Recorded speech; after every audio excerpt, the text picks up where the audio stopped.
playing music. It's 9:02. Yep, we're doing the intro.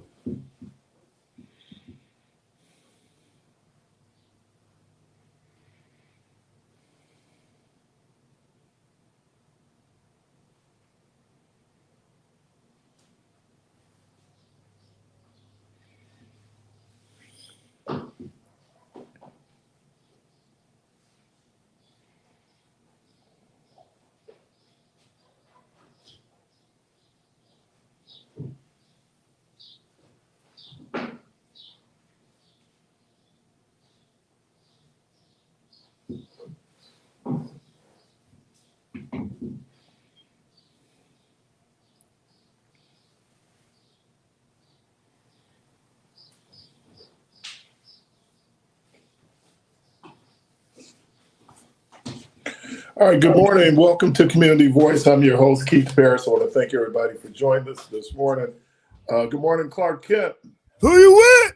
Hey, man, I'm with the people. Apostle, what's happening? Bishop, chairman of the board. Today, I'll wear this hat to celebrate 250 years of being an American. I'm going to get me a green beret today. That's it, green beret, baby. We black berating, though. So you've been here 250 years? Yeah, so, every now and again, I reincarnate myself.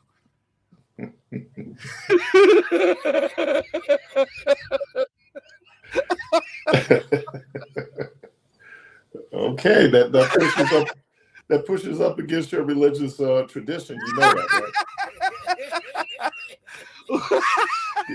That's kind of Eastern religion that we come back as something else. Have you ever heard people like I've been here before? No, yeah.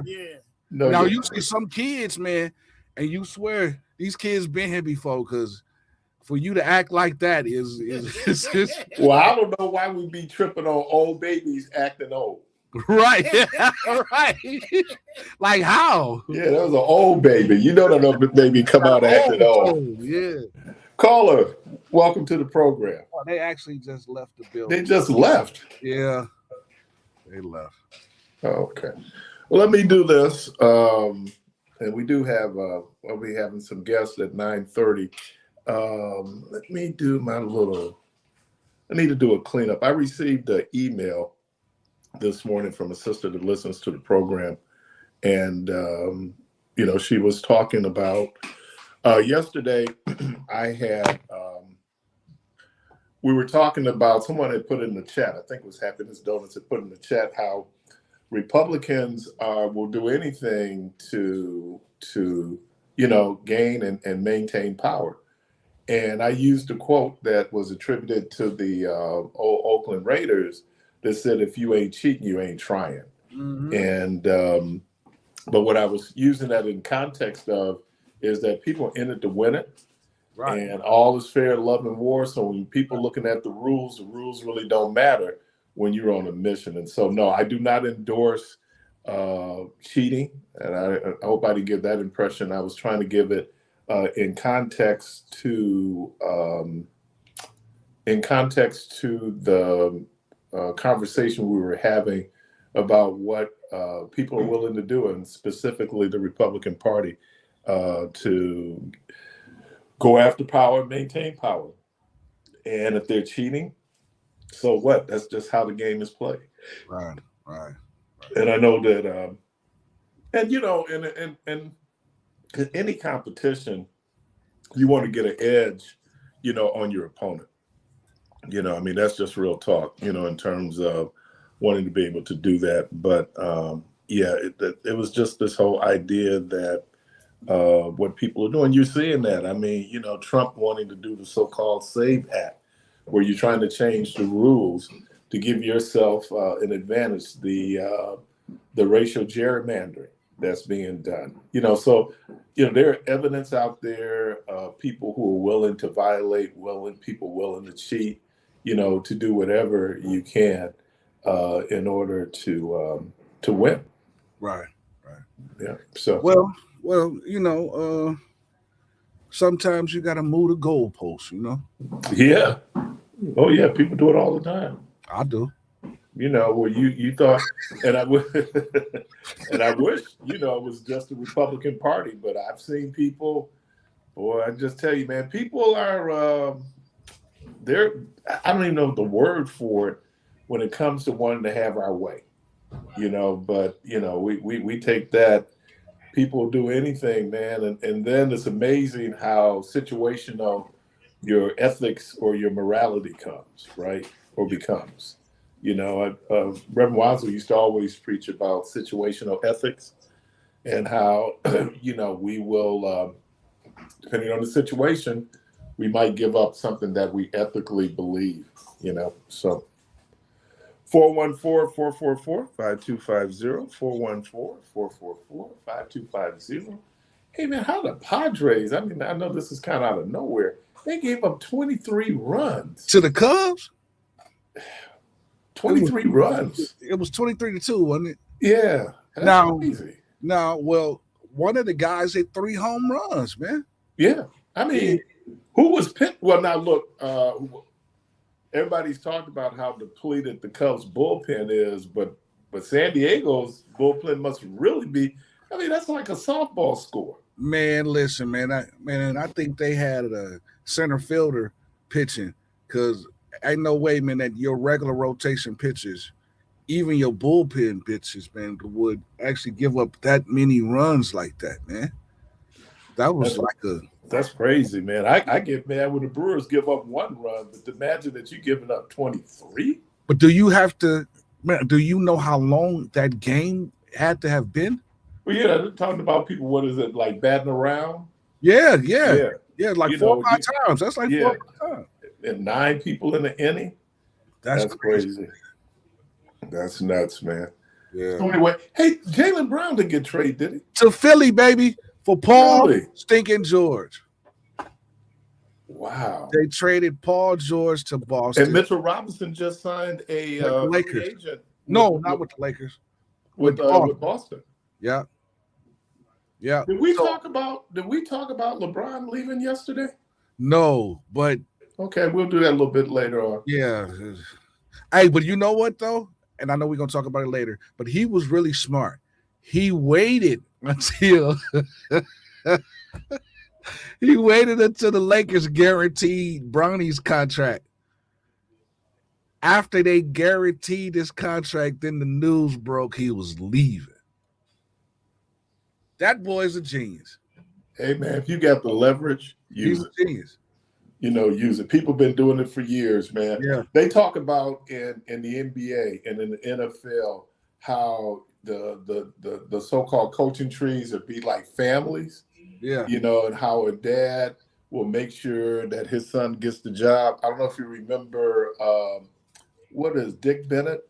Oh, yeah. When he left, he Green was Bay. coaching out in Washington and made sure his son Yeah. got the job. Bruce Pearl down in Auburn. Yeah. You know, made sure his son got the job. Yeah, they all do it, man. Yeah. They all do it. They do it in the corporate world. They do it in the world of sports. It's everywhere. Gas stations, man. They set it up and pass it along to they. Well, I mean, wouldn't you do it for your child? Of course. You know, I don't. When people look at that, you know, they talk about like succession plans in churches. Yeah. And you know, the pastor's son will be the next pastor. I mean, people look out. You know, we always talk about generational wealth, but you know, generational opportunities. I don't know about that, man, because my brother and them messed a lot of things up for us. We would have been like Lena's, had a black grocery store. Our store was, Tyler Food was on Houghton and Locust. And my uncle, that my brothers, and them two were fighting. You know, that right there, that part would tell you right there. You know, and you know, he wouldn't listen to him, and he was. We would have been like, you know, we'd have had a nice supermarket right now, man. Tyler Food, I can see it right now. I'm not. Hey, but Clark, I'm not arguing that they are prepared for it. I'm just saying. But it's you gotta, you know what? I think you just gotta train your kids to be prepared. They gotta want it. Yep. They have to want it. You know what I'm saying? They might not want it, but they have to want it. And I think that sometimes it's the educational piece where, you've gone out and you want to do things differently. If you look at Lena's, the one thing about Besley Martin was that he was a brilliant businessman. And here's a guy that never went to business school. Wow. I mean, there are people out there, well, when you go to business school and you learn a little something, then you coming back and he's kind of going like, and I think that there has to be this mix between, new technology, new approaches, but then your foundational principles don't change, right? Those things that you're able to do and you're able to maintain. So, yeah, I mean, there's a story in the Bible, when Samuel retired as prophet and put his sons in charge, and he had to come out of retirement because these ne'er-do-well Negroes, so now other instances, the son comes in. I'll give you a great example, Joel Osteen. Joel Osteen has done far more than his dad ever did, but his dad positioned him to be in that position. As a matter of fact, Joel Osteen wasn't even a minister. Joel Osteen was over their marketing. That's what he did.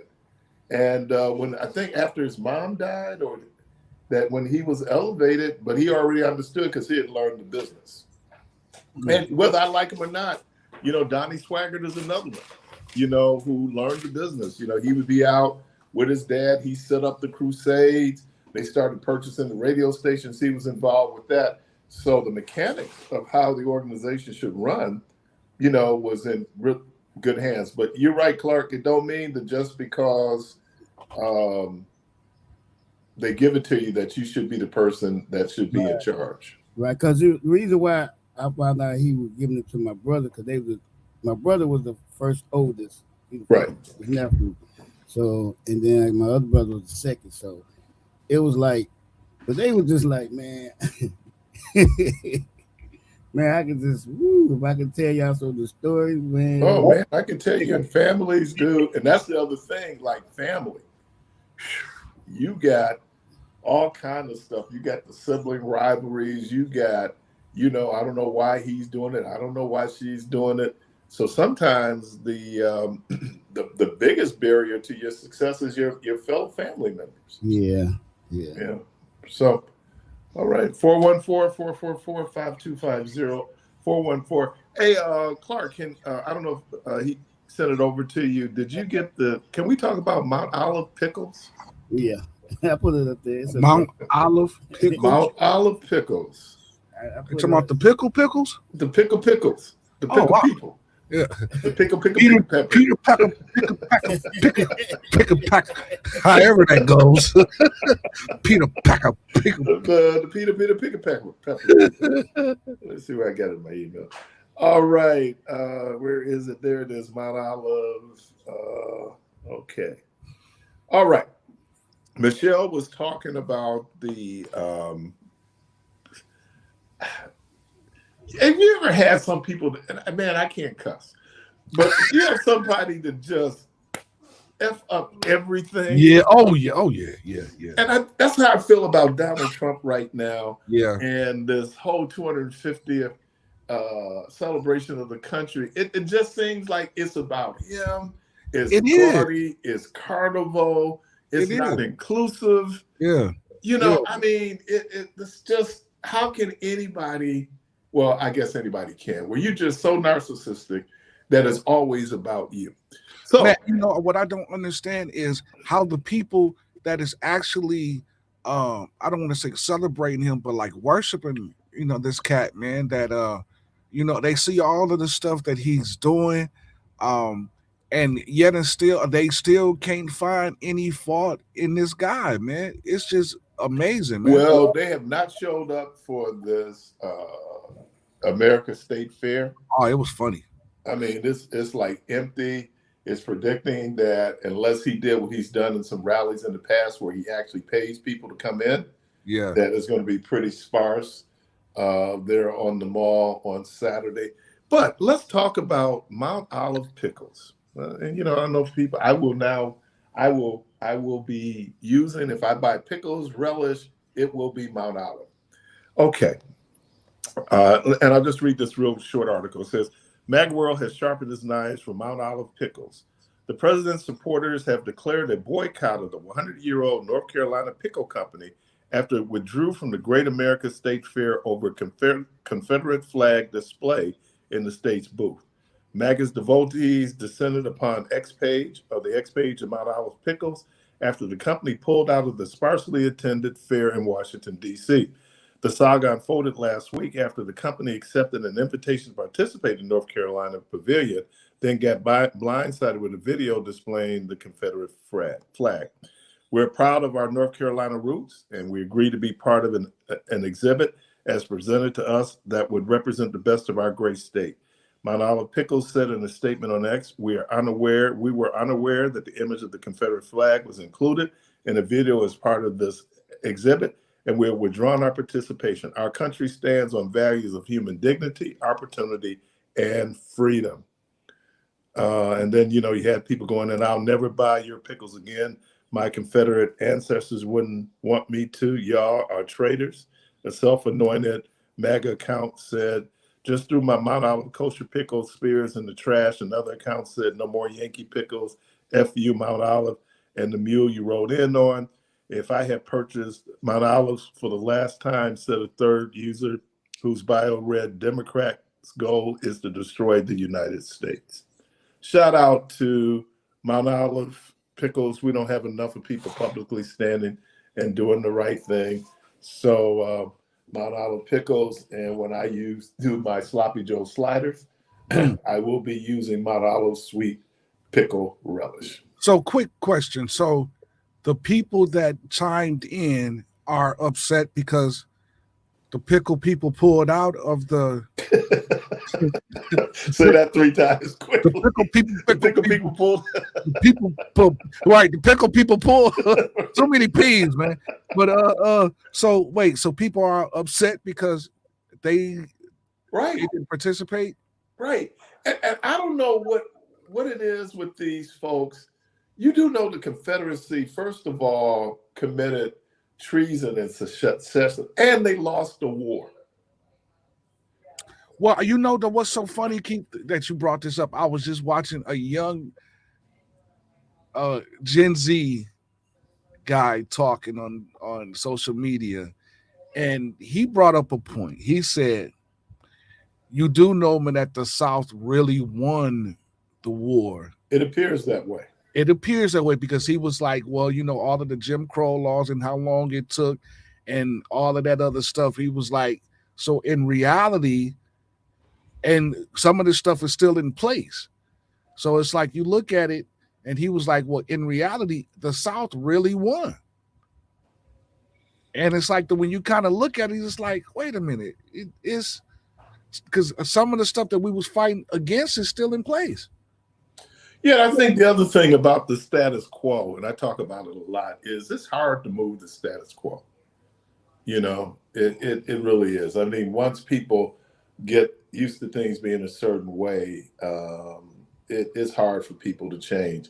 Right. And we talked about it yesterday, how slave owners were compensated for loss of property, by the U.S. government. So, and I think that when we kind of look at this 250-year celebration, I appreciate what Michelle said, celebrate it, but also in the back of your mind, understand the fraught history of this country. And don't forget our contributions to the country. Yeah. And yeah, she was talking about, I think is Lafayette, who was the guy who was the architect for DC. It was Benjamin Banneker then who was able to come in and then really do it from his head, where he laid out Washington, D.C. and what Washington, D.C. looks like now. So don't they got a Benjamin Banneker clock? A what? A clock. Yes. I think he had an almanac. He was quite a genius. Yeah. He could be quite a genius. But yeah, and it said a whole lot about when you would hear about the so-called the inferiority of dark people, and begin to realize that that wasn't the case, that there was this whole intellectual acumen that we brought. Look, man, we came from the descendants of the Maui dynasty and Mansa Musa, and I think the first cataract surgery was done at the University of Timbuktu in the 1500s. So, you know, when you're looking at us as descendants of enslaved African people and African people, we should take great pride in that, and on those things that when they try to do collectively. And at the same time, we're all individuals too. We're all humans. So,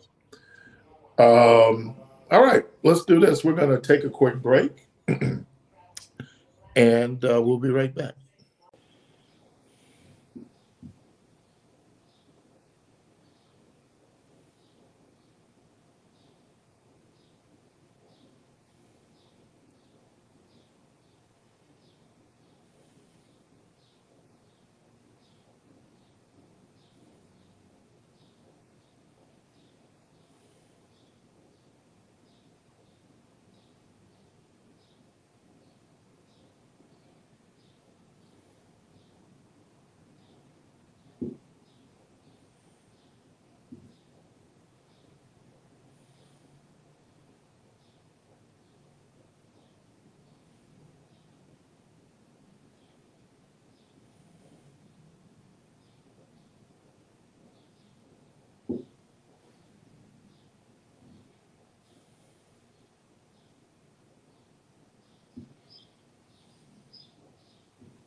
AM and 106.5 FM with your host, Keith Parris. All right, welcome back. And we have on the line Miss Michelle Pitts-Luckett and Miss Farina Brooks. They're here to talk about an event that's going to be happening on Saturday, July 11th. Good morning, ladies. Good morning. How are you? I'm great. I'm well. Good. So tell us, and Clark, can you put it back up? This very special event you're having on July 11th. Go ahead, Farina. Dream Team United, WI. We came together like 2019, but we were all working together before then. And so, Miss Michelle Lucky Pitts is actually one of the people that's on our team. And so, it was just put in my spirit to do an event with her. We've never been able to do one with her, where the goal of this, and I did tell her this, which you know, we all know that Michelle loves to give. But our goal for this was for us and the community to come together to try to do this together, where we take donations and everything, so that we know she's going to, because that's her. But our goal is really to bring the community together to show how much we really do love her and how much we do appreciate her, because she does so much for all of us in the community. And so we felt like this was a way for Dream Team and the community to be able to show her how much we really do. She know we love her, but it's always good to show. So I talked with her and I said, well, Miss Michelle, also, you know, we need to bring some life, right, to Jerusalem Missionary Baptist Church. So this is a way to do all of that in one event. So tell us about the event. So the event is Saturday, July 11th. We'll have free horse rides. Well, everything is free. We'll have horse rides. We have the video game bus. We have Pretty Girls Educated coming with their bus. Gideon Verdine Williams will be a DJ. Jerusalem Missionary Baptist Church Band will be playing. We'll have free hair braiding, free haircuts, free face painting, and of course, everybody know what Dream Team do. We will be there giving out groceries. Also, we will have hot dogs, hamburgers, things like that. So if people would like to donate, just know this is a donation not for Dream Team. This donation is to show our love and support to our own Miss Michelle Lucky Pitts, who gives so much to everybody else. Michelle? Yes. So when you give, it'll be given back to the community. And when I say that, you can give when you are a healthcare worker with healthcare information.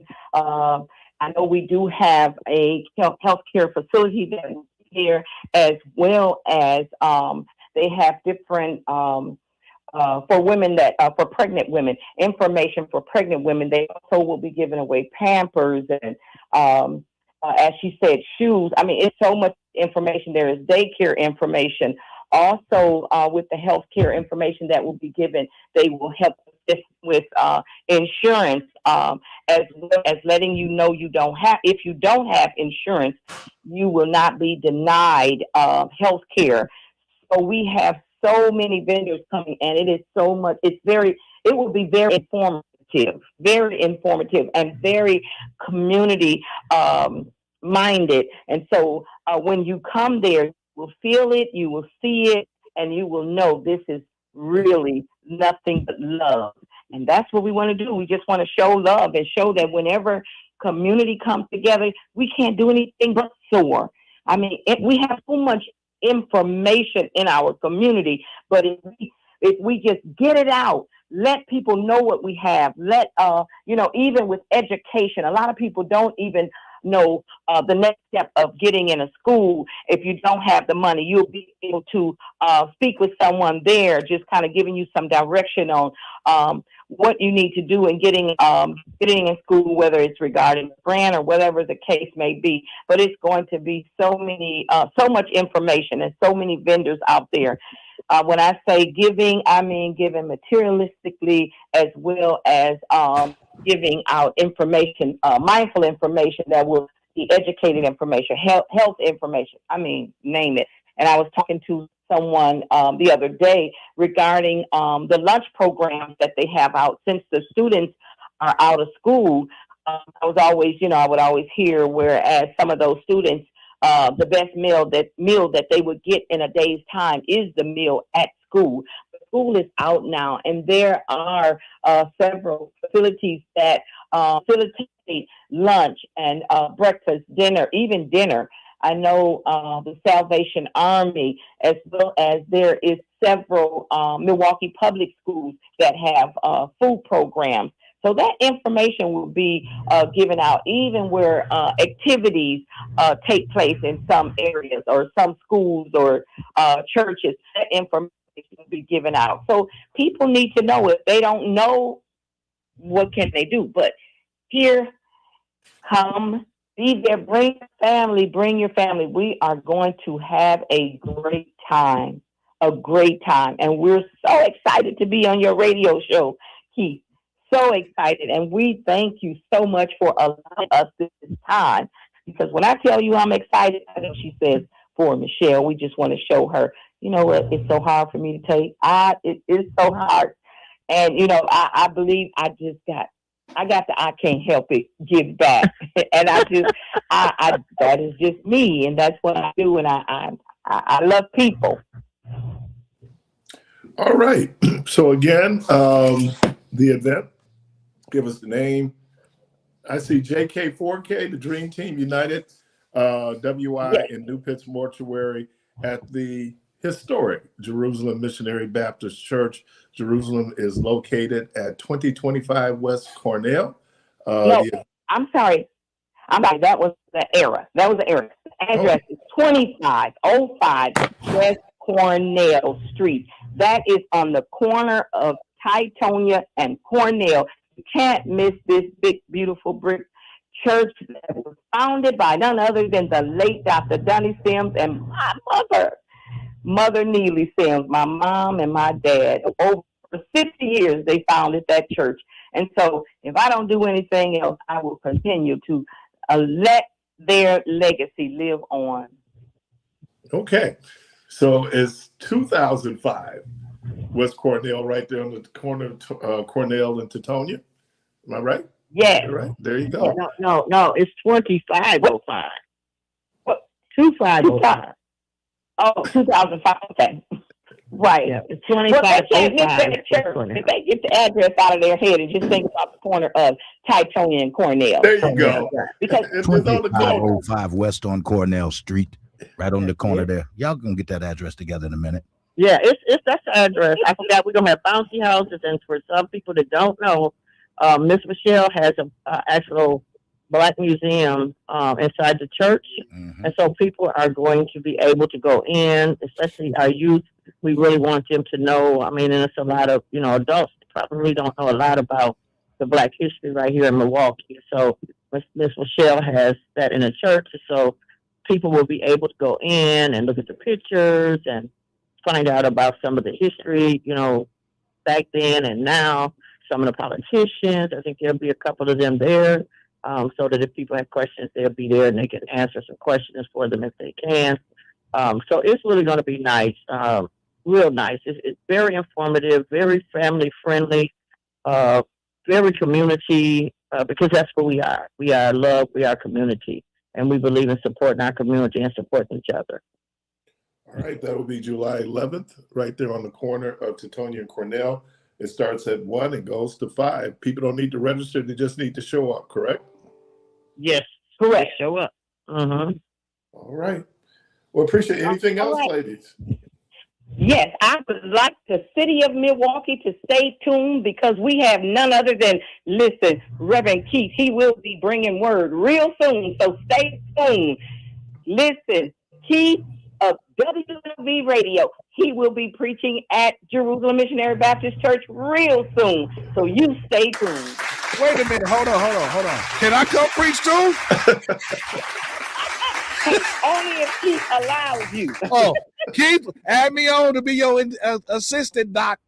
Well, you know what, and Michelle, I saw this at your dad's funeral when your brother, the late Bishop Daniels and Bishop Hines passed that mic. Yeah, Doc, come on. Let's pass the mic, Jack. I'm ready. They I got a word bubbling in my soul. Well, if you're gonna pass it to Jermaine, you may well let me get a little taste. Hey, you got to come and hear Debo preach. When I tell you preach, in his singing, he's preaching. Yeah, he as far is, as I'm man. concerned, that man, he sung. Yeah. He sung. He led a song in solo. When I tell you he sung, that is his home church. We are just so happy. We just one love church. That we love on one another. We're excited. We're just excited for the Lord's lessons, just everything that God has for us on that corner. And so I'm excited, Keith. I'm very excited to have you. And that'll be real soon. So I'll be talking to you real soon. All right. Well, I'm honored. No pressure. Hey, well, Keith, when you come, just know I'll be there to raise the offering when you're done. And I'm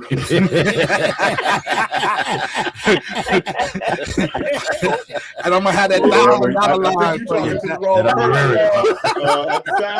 Sound like Sister Pitts raised the offering at that church. So.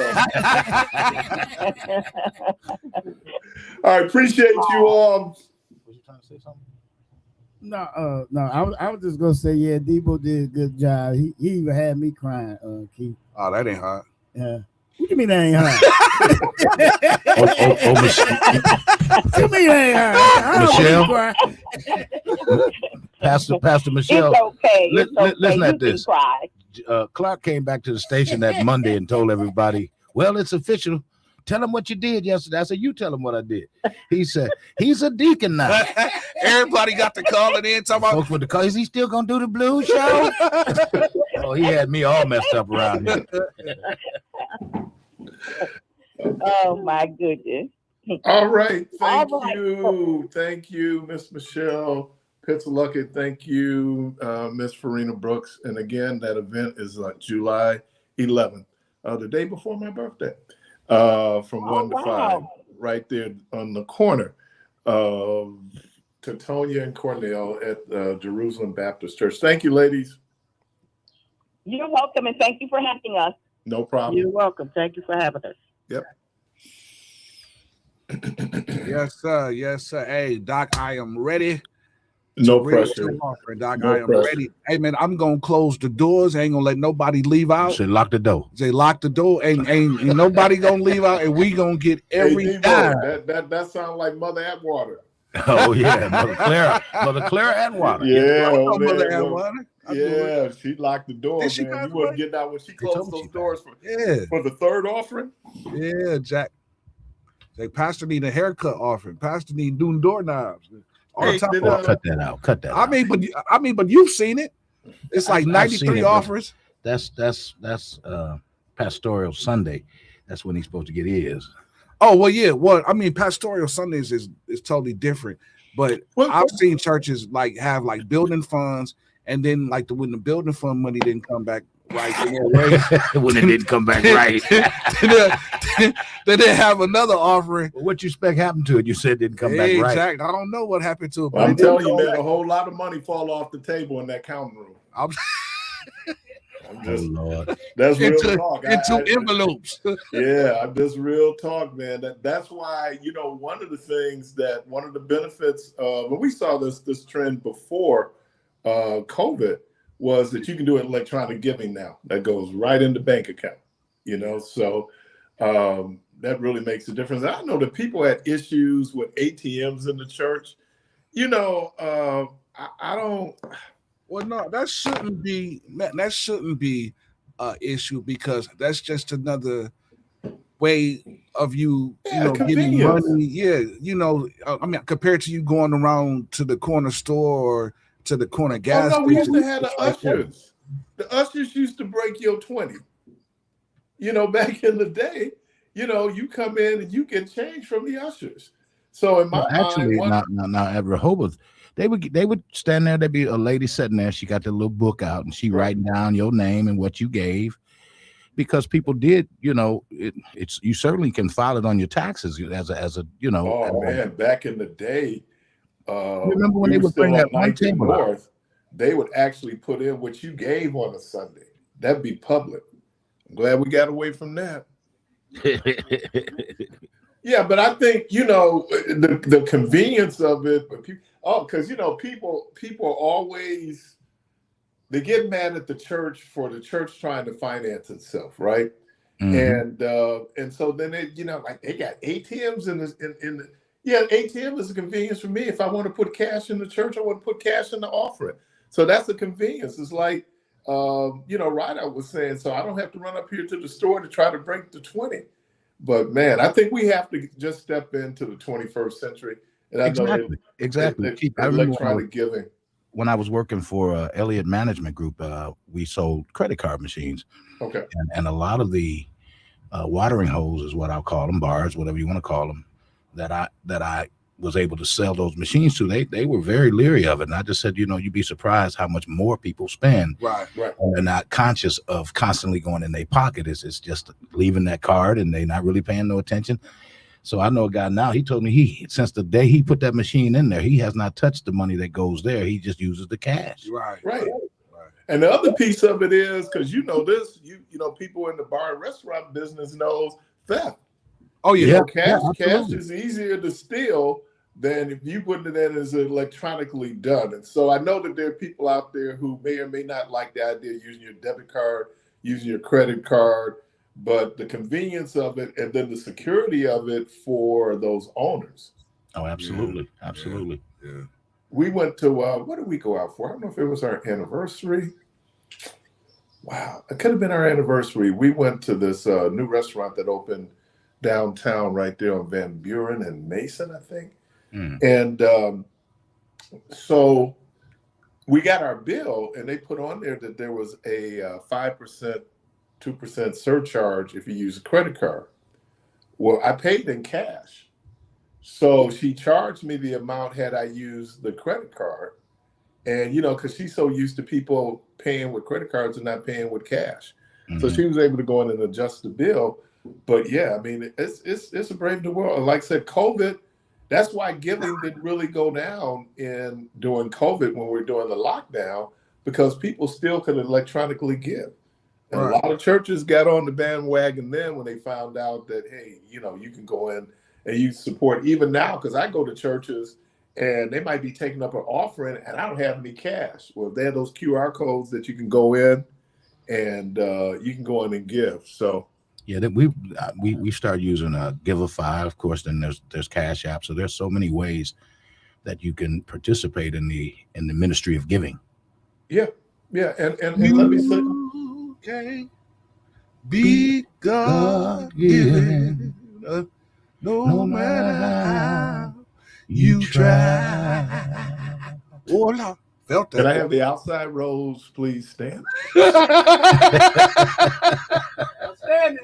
That is one of our offertory songs. That Yes, sir, Doc. Man, you got to hear, y'all got to hear Deacon Michael Jones. Oh my God. He tear into that thing, huh? Man, he got it, man. He got it. Did anybody see the two folks that were on the top of the Empire State Building? Yeah, I did see that this morning. I watched it. And they're in jail right now, but yeah. I watched it live and I was going like, whoa. Now All of that to get up there to propose. Now you know what we should have did, that we should have played. Guess what color they are? Because you already know. we know ain't no black folks climbing up nothing past the third second floor too high. Yeah, second. Hey man, we ain't doing it. And they said they didn't have no kind of nothing on, man. Just no tether. Nothing. They just climbed up. But I guess they're performance artists, so they knew what they were doing. Obviously, they knew what they were doing. But man, when they got up, and I'm talking about, he proposed to her on the platform, but when they unfurled the Jimi Hendrix quote, they were actually on the top there. Yeah, you know, where that they was at the pinnacle. That was at the top. I don't know. Have you ever gone to look down from a height and you can feel it in your groin? Yes, Doc. Oh man. I was at the in Texas. I was at the Radio Shack building, man. That was one of the tallest in Texas at one time, man. And man, I got woozy. Come away from there. I had to come away from that window. Listen, man, I stopped riding rides because the last ride I rode was the Eagle. Mm-hmm. That was, because it's made out of wood. And boy, when I tell you, we got up there and that thing stopped, we at the top dangling because they had to fix it. And I'm looking down. Man, my stomach was in my toes. I'm like, yeah, I ain't doing this no more. Lord, man, that's why I like the music. Let me get down from here. I promise you. We just talked about this yesterday. I ain't doing this no more. Man, no, man, you just feel it, and that's the other thing. Like right now, people are at the lake. I think the lake is only like 57 degrees. The temperature is probably warmed up a little bit, but man, you feel that when you go into that cold water, coming off that heat. Yeah, Jack. Dude, your body be going like, whoa. Yeah, it's like a shock. It's like a shock. Keith, I wanted to revisit something you brought up on yesterday in your closing, and I know you haven't been here, working physically out of the building, but on last Wednesday, Kwaku along with Dr. Alicia walked away. They kind of just stepped away, taking a hiatus, if you will. He's taking on a new job, so they're doing some other things. But I know you probably wondered once you said, no, we're not going to them next, that you didn't have to wrap up so quickly. So I wanted to publicly say that for the other listeners as well that may not have known that as well as yourself. Just wanted to kind of revisit that if you didn't mind. Oh, no problem. No problem at all. Okay. All right. You're listening to Community Voice. Did I got a caller? No, but we do have a break. You're listening to Community Voice. We're going to take a quick break, and we'll be right back.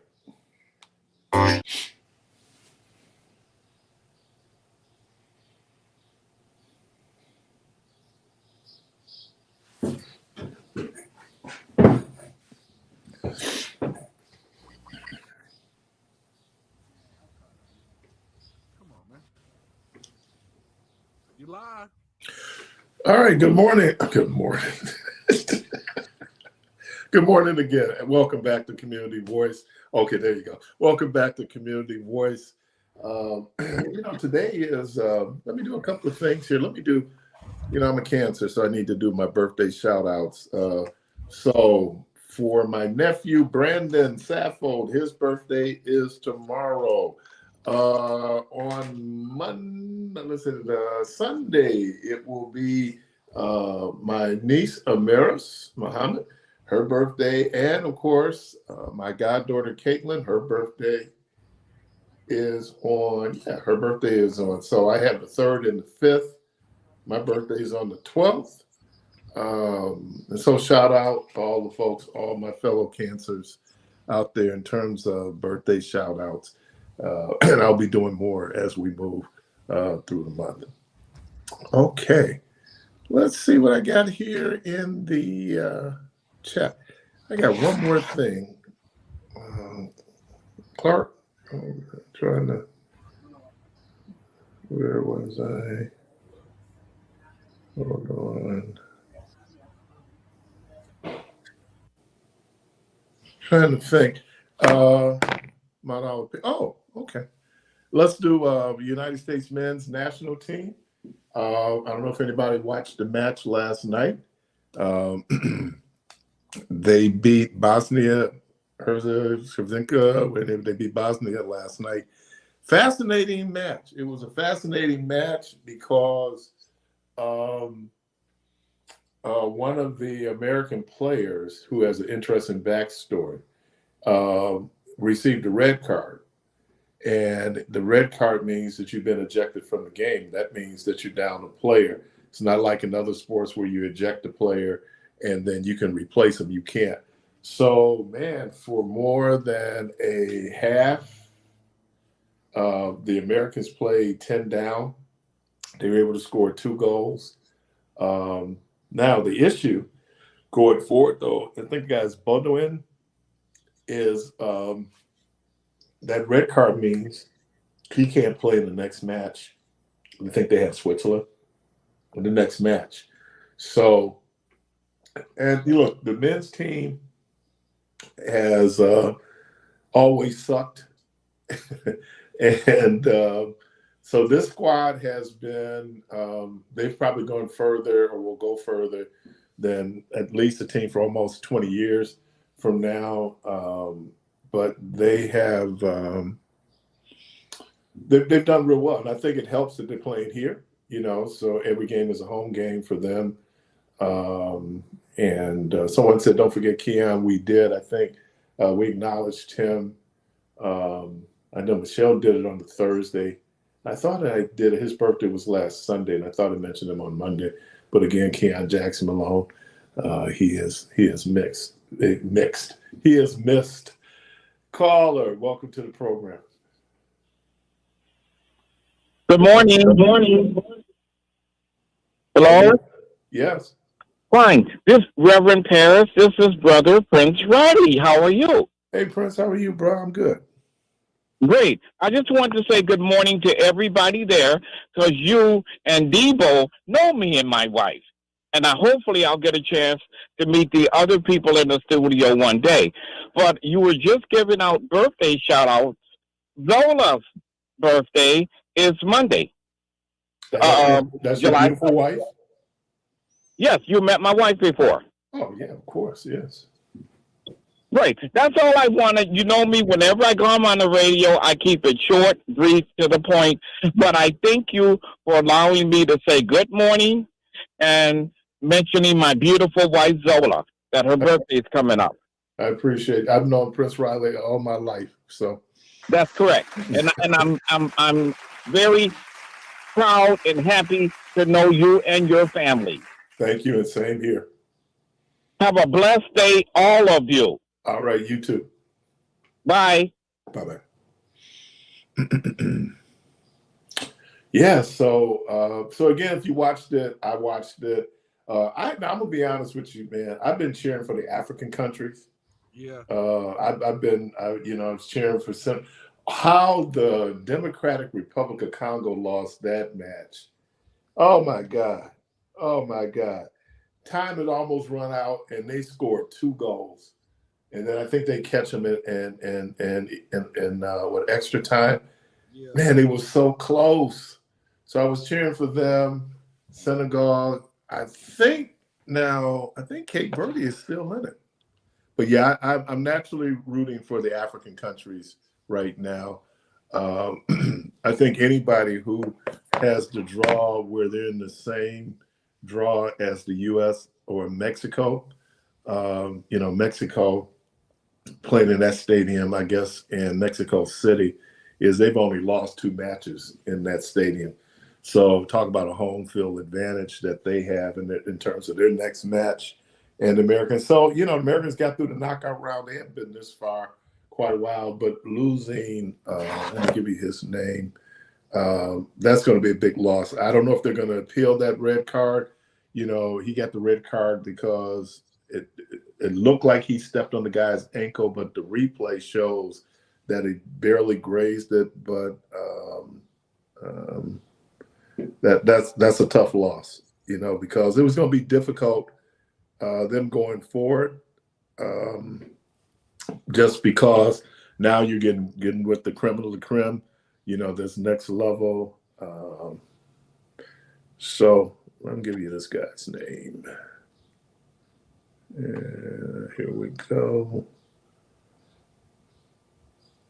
His name is Bologun. And his backstory is that his mother was here on a visa. She was traveling back to Africa. And because she was pregnant, she couldn't make the flight. And so he was born here. And he ends up talking about birthright citizenship. He gets U.S. citizenship. So his name is Fleur Laurent Balogun. He gets red card, will miss the Belgian game. But there's another kid out here, and I don't know how much you all know about soccer if you follow it, but Malik Tillman had a penalty kick that was almost perfect, and that put America up 2-0. So America's next match will be against the Belgians, and I think that's up in Seattle. So is that Monday? So is the game Monday? Yep. Wow. Yeah, man, it was a good game yesterday, man. I watched it, man, and the U.S. actually looks good, man. Oh yeah. Good. And the number of black players right on that team that's prominent. So, like I said, obviously, you know, you gotta root for the home team, but like for those African teams that are still in, I'm definitely. See what we got here. Make sure. I want to see who's still left. But man, the Democratic Republic, and they got enough problems already. The Democratic Republic. So let's see who's still left. Wow, America is like. Okay, that was their group. Okay. I'm pulling up the matches. Four more. Talk much. 414-444-5250. 414-444-5250. Okay. U.S. Belgium. It's not showing who's still left, though.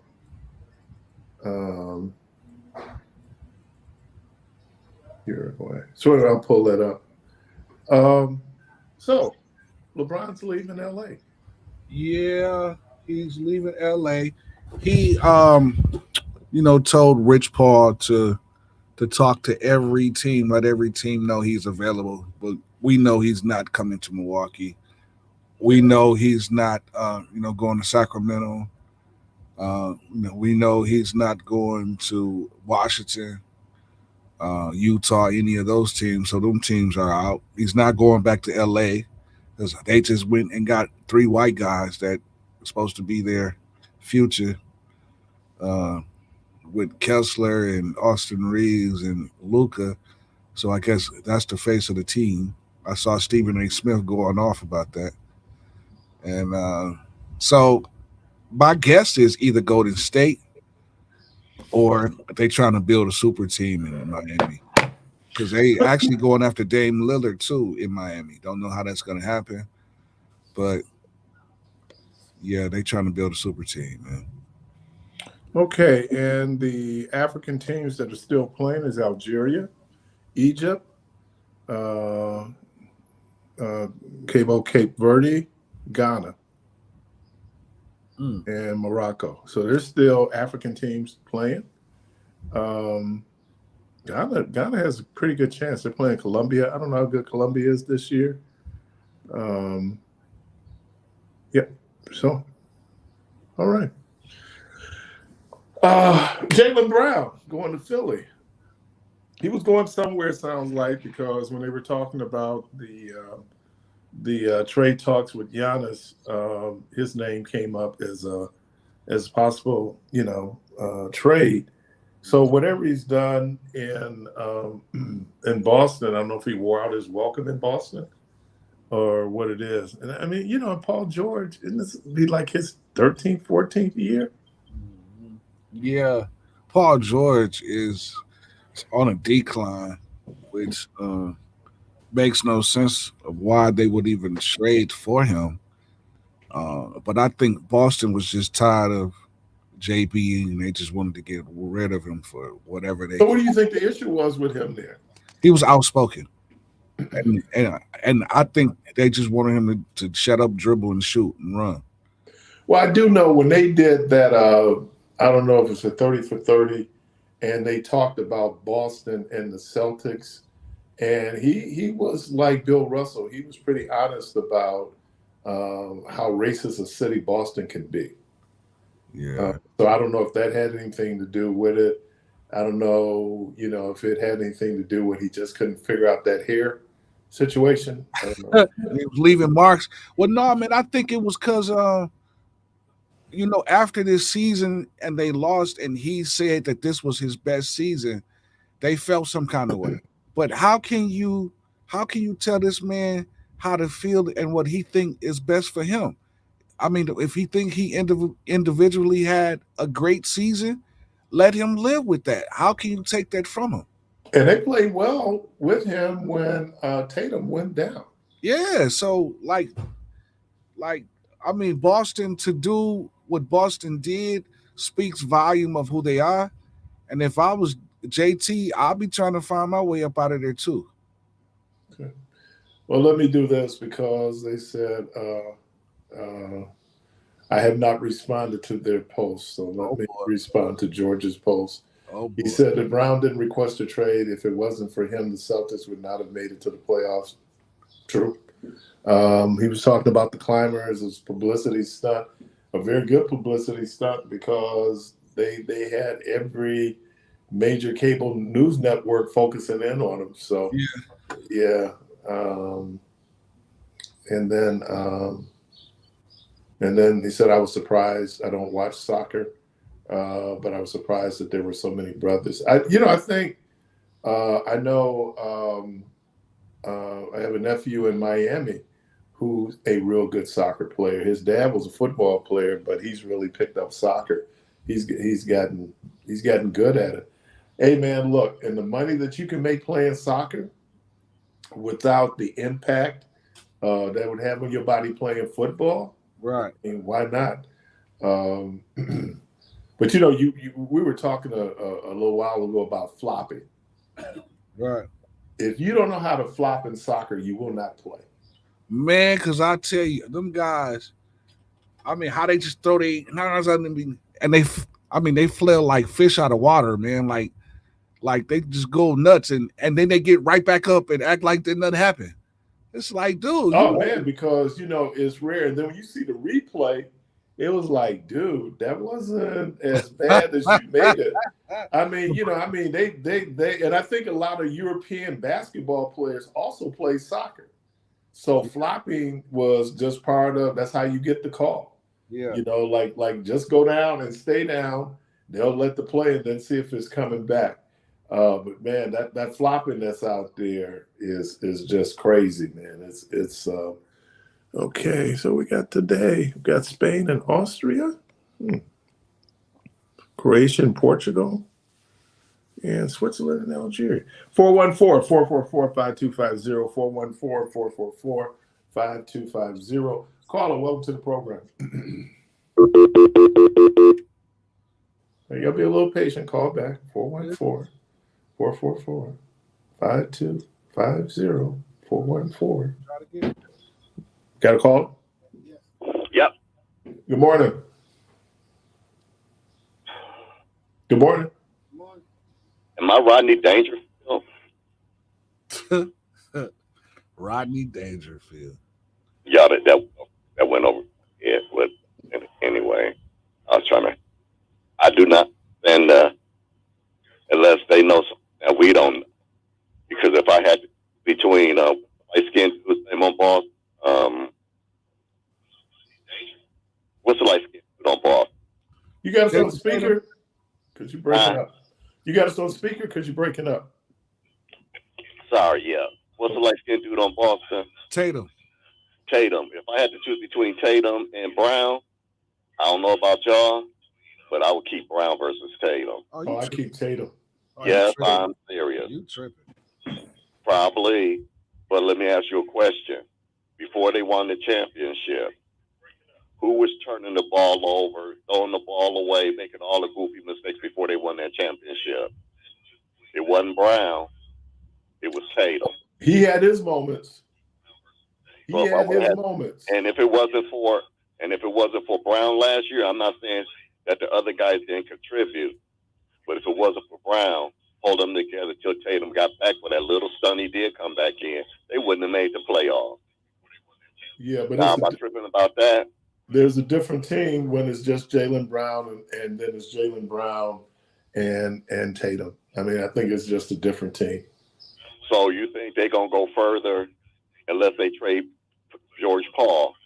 You think they're going to go further this year than they did last year without Brown versus putting George Paul in there?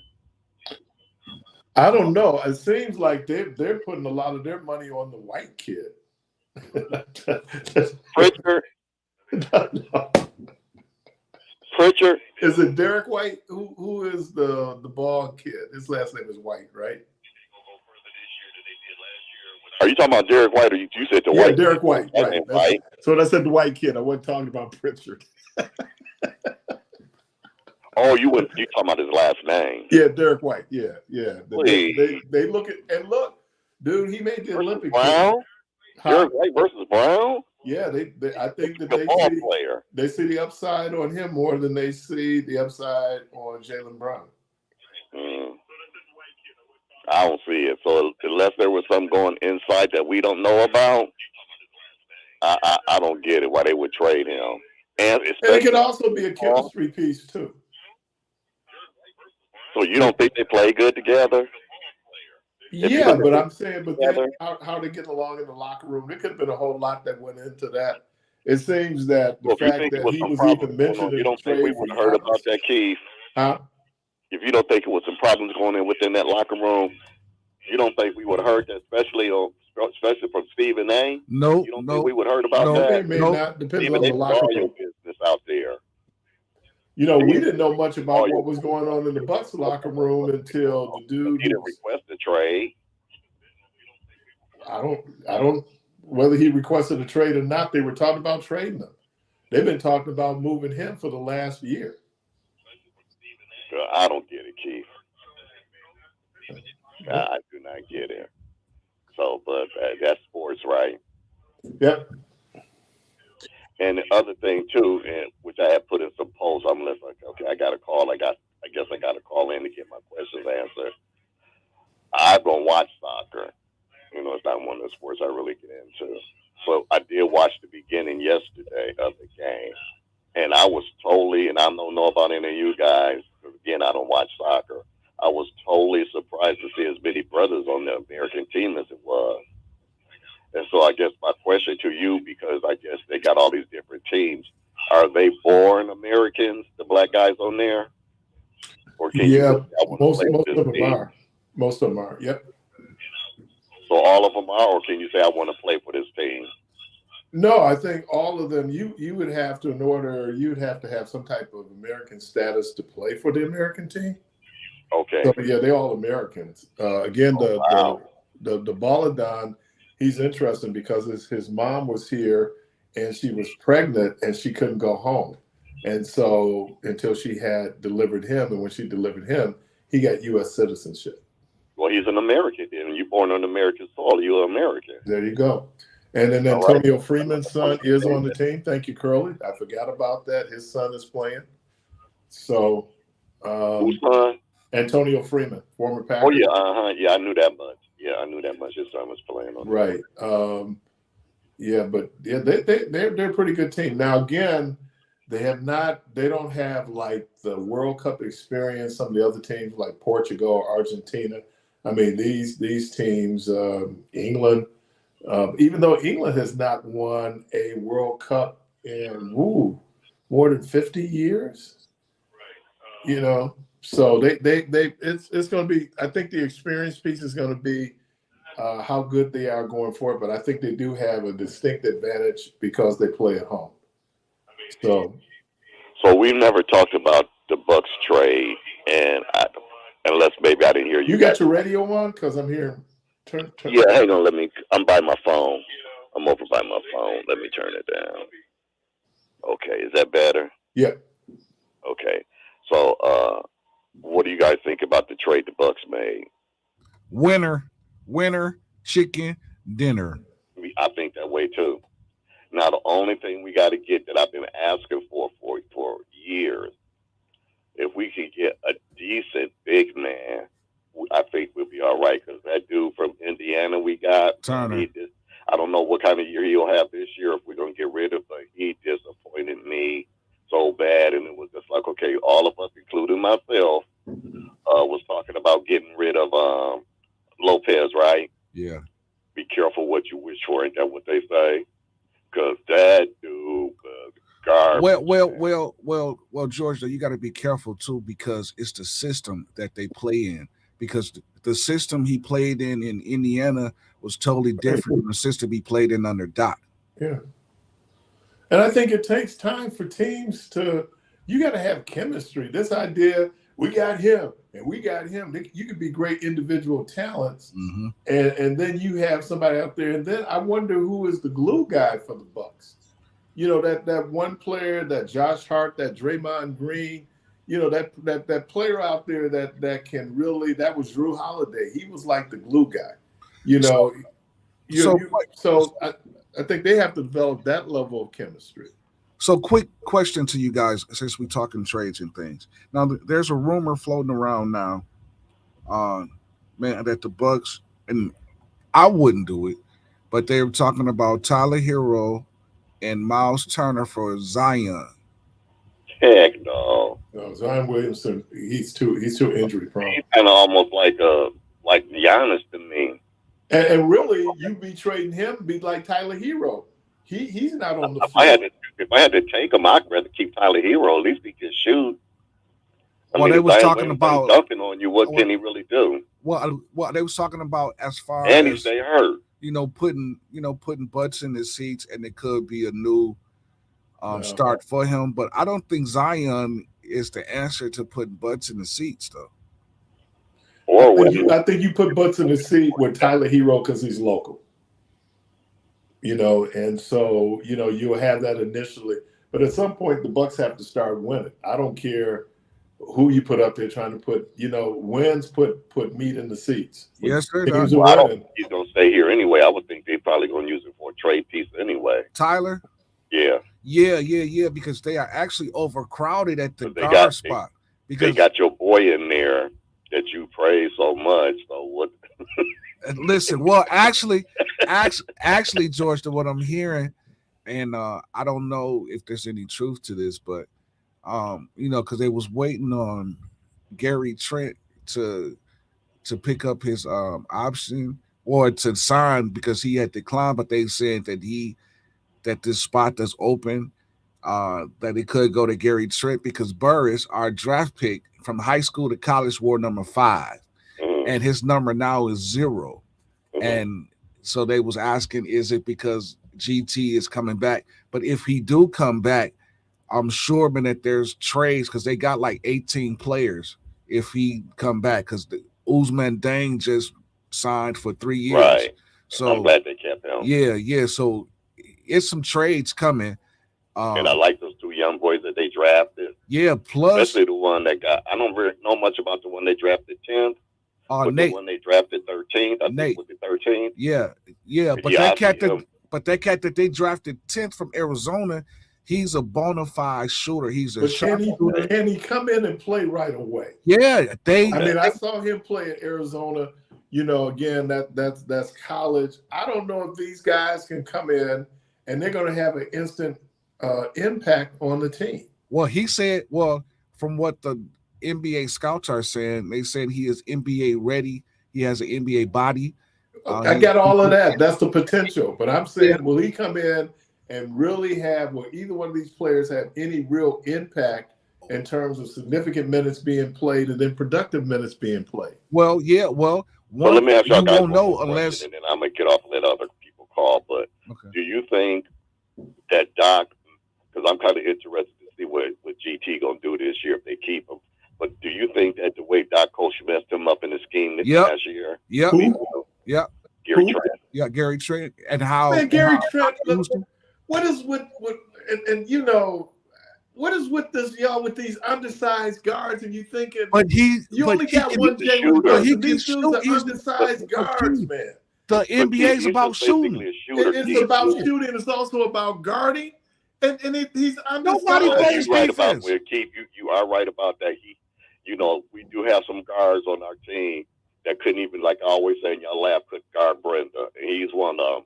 Yeah, and but AJ Green is another one. They can't guard Brenda. Yeah, but nobody play defense, George. Nobody. Damian Lillard, John Morant. I don't pay Damian Lillard to play defense. Yeah, but I pay Damian Lillard to get 28 points a game. But he's Gary not Trent ain't giving you 28 points a game. But what I'm saying is this: we keep saying defense, defense, defense. Nobody plays defense. That's not true. Nobody except for Giannis. That's not true. Defense. Man, bro. Kuzma plays defense. You got to remember. They play defense. Man, who, Keith? Who? Kuzma plays defense. Turner plays defense. Who? Kuzma. They play defense. Did you just say Kuzma? So what I'm saying is that. Hey, George, we finna hang up. That's the dumbest thing. Let me do this because we're going to get hot up in here. Gonna take You're listening to Community Voice. The phone lines open 414-444-5250. 414-444-5250. Dumbest thing I've ever heard in my life. And we'll be right back.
All right, welcome back, caller. With Welcome your host, Keith Parris.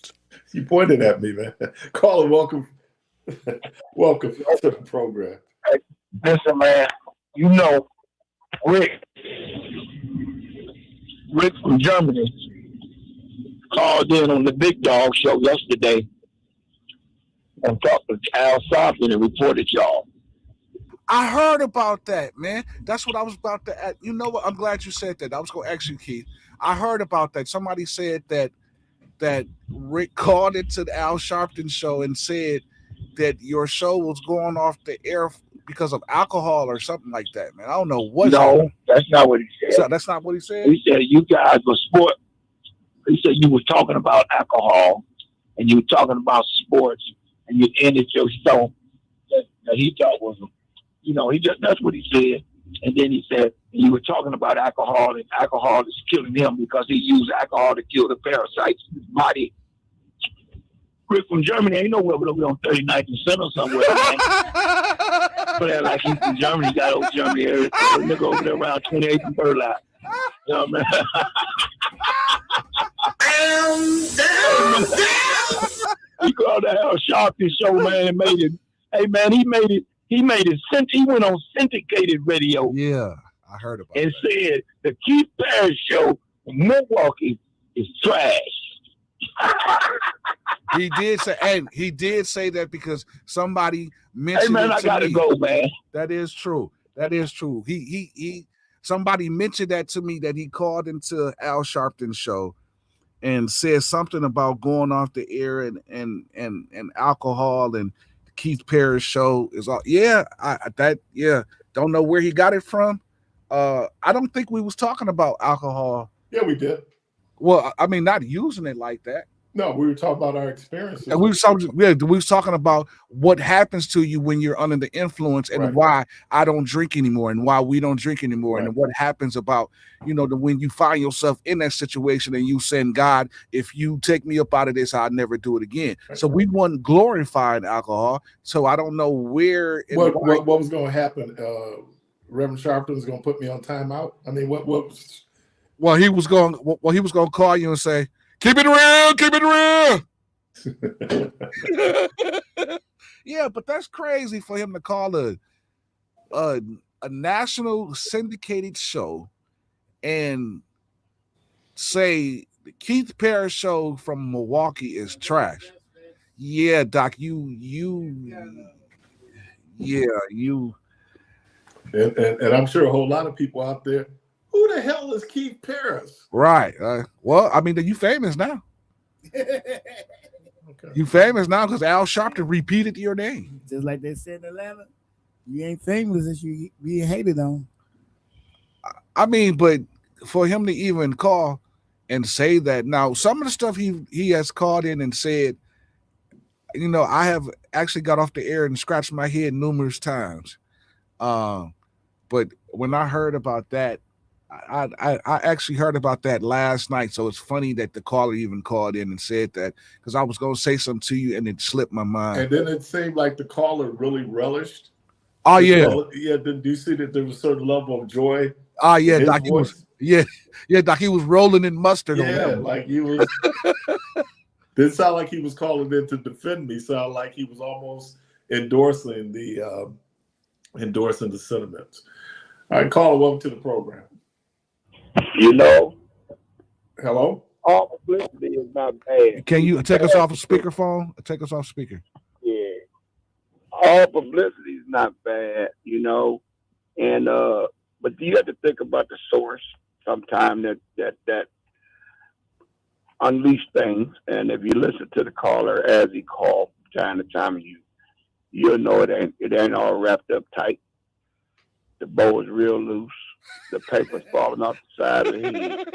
So, just, you'd have to consider the source of where it came from.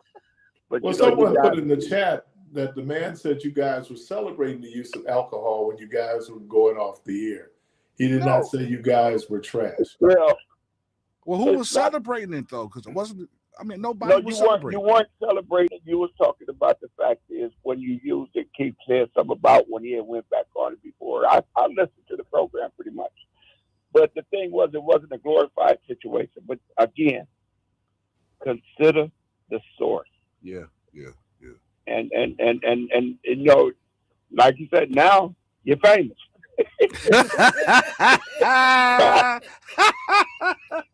Yeah.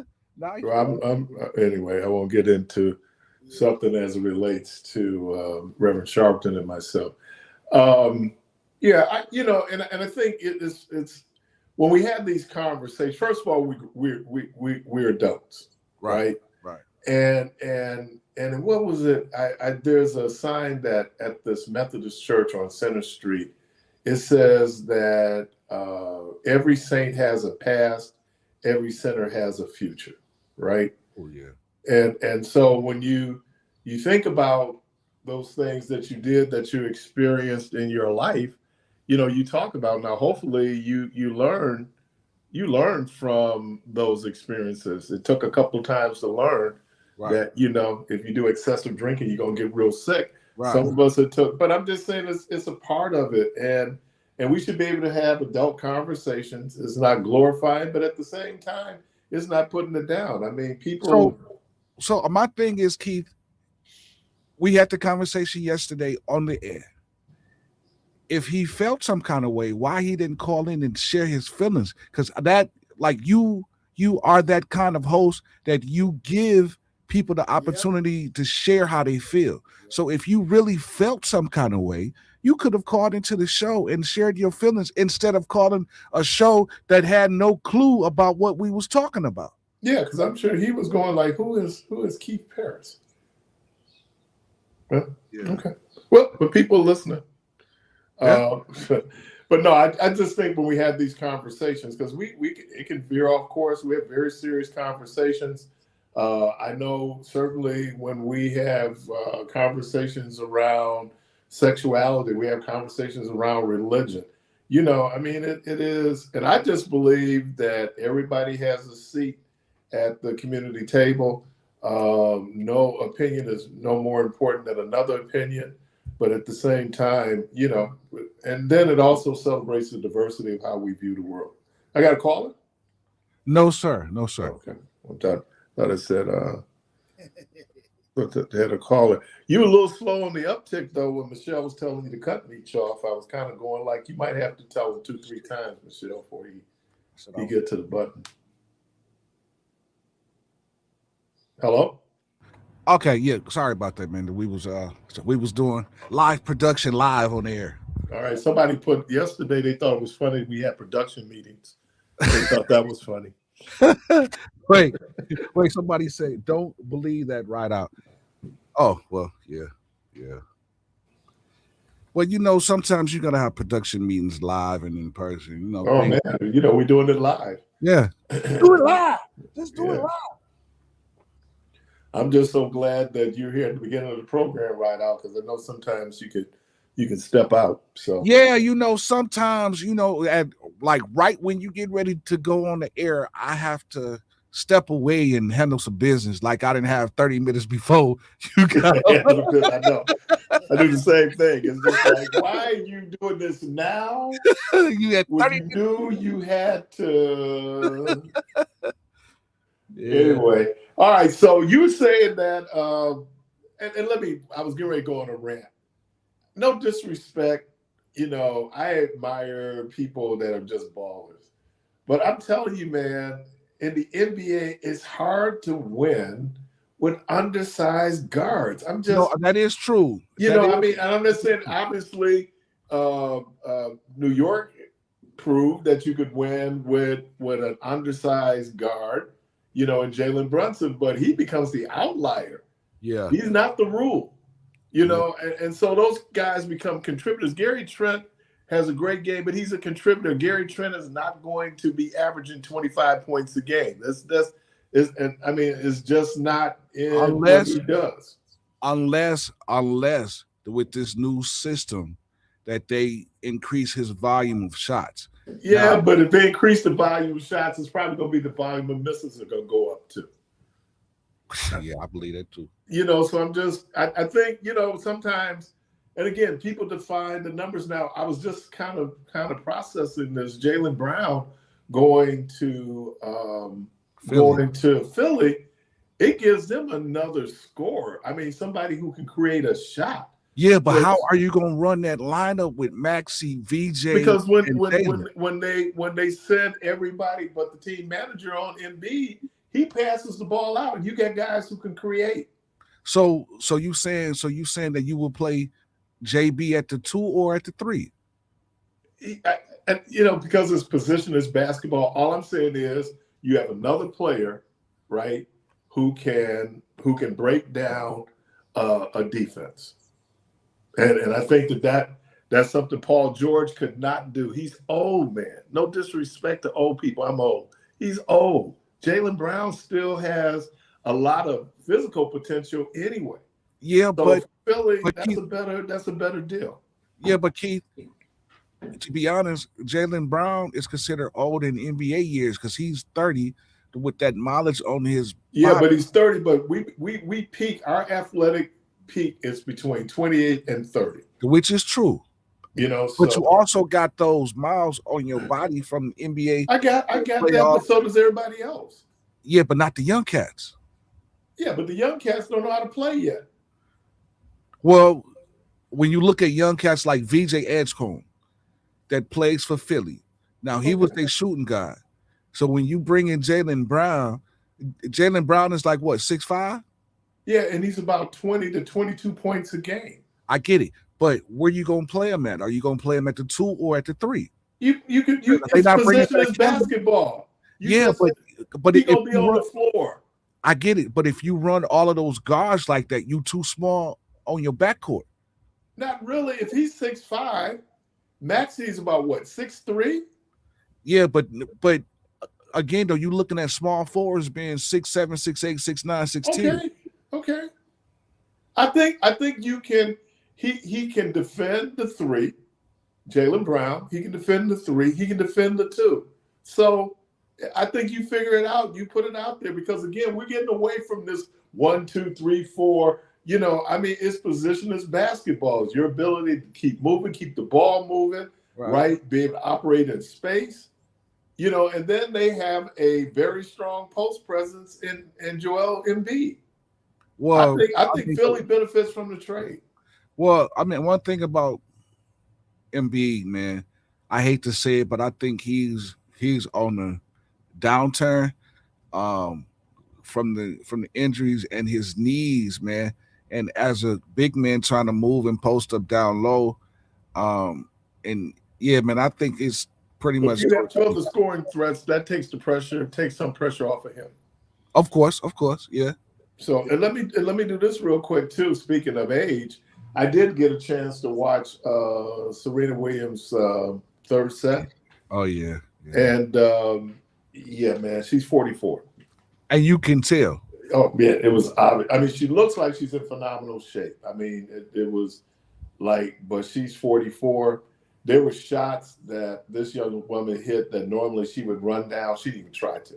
Yeah, because when your body tells you that you can't move like that anymore,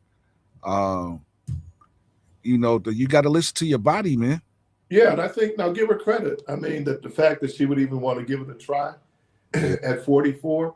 There is a woman, her name is Diana Nyad.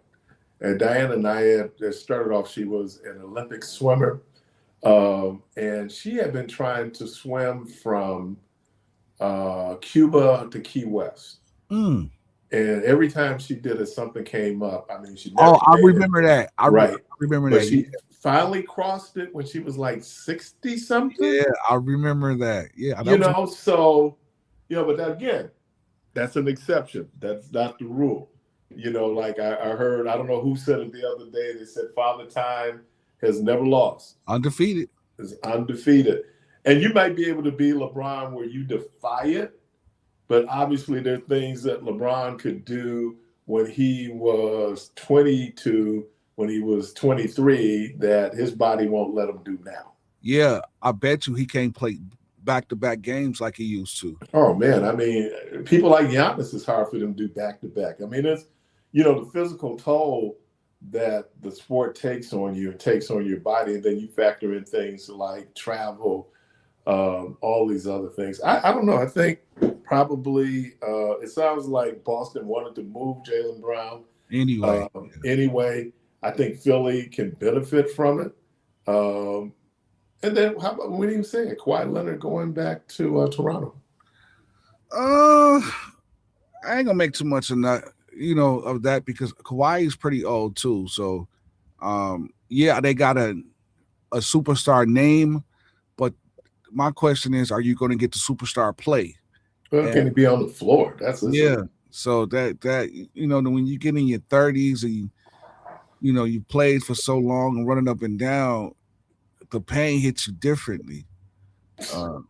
Compared to when you in your 20s, man. And you don't bounce back as quickly, man. Your body heals so quickly when you're in your 20s, 30s. But man, after a while, and I'm a living witness to that. It takes time to build that strength back because you are older. Yeah, that is true, man. Let's see. Hey, man, I still want to play your protege, man. I still want to put hands on him, and I'm putting it out there that, hey, DJ, if you listening, the offer still stands, man. I got my ball in the car, so whenever you ready, I'm ready for you.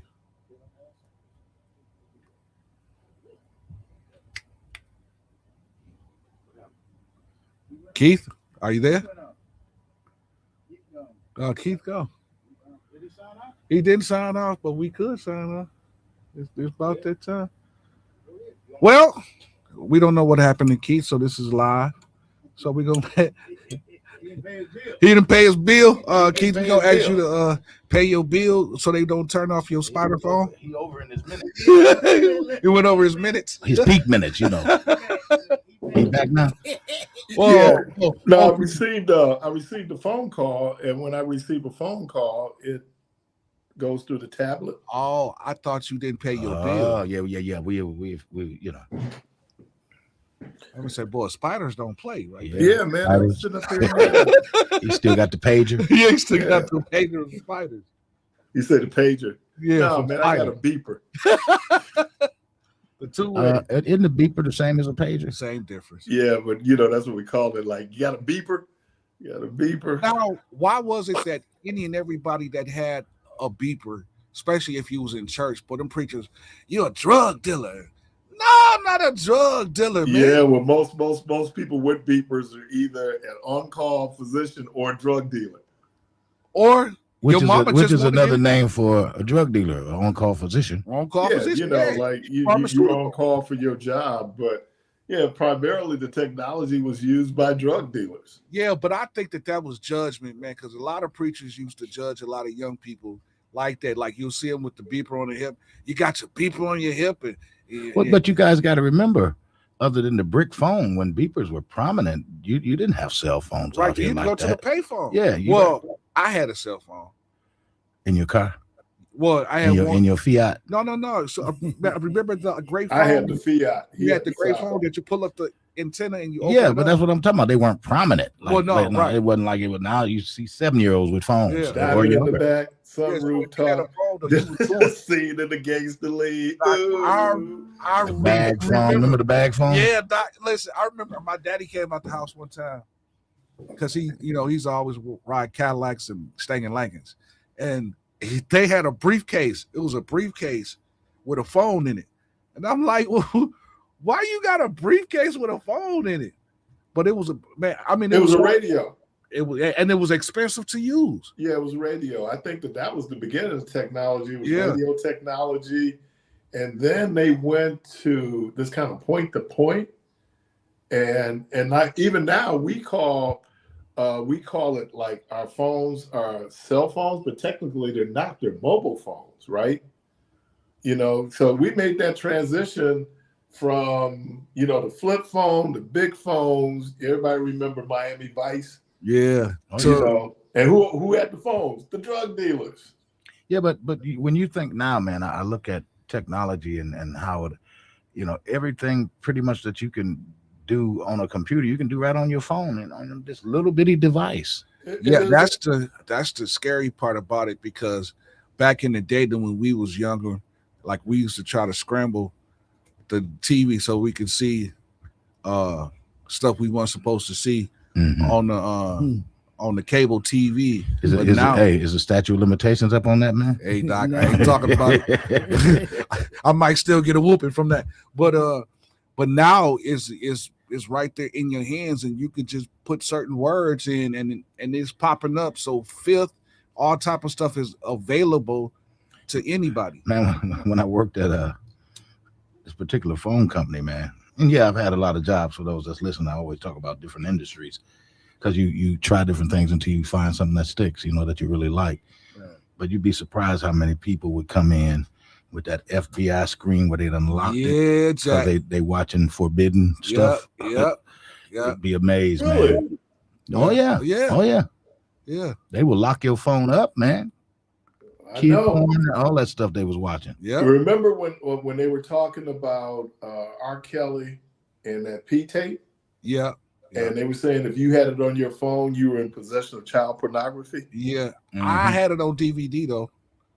You were in possession of child pornography. I think I still got it too.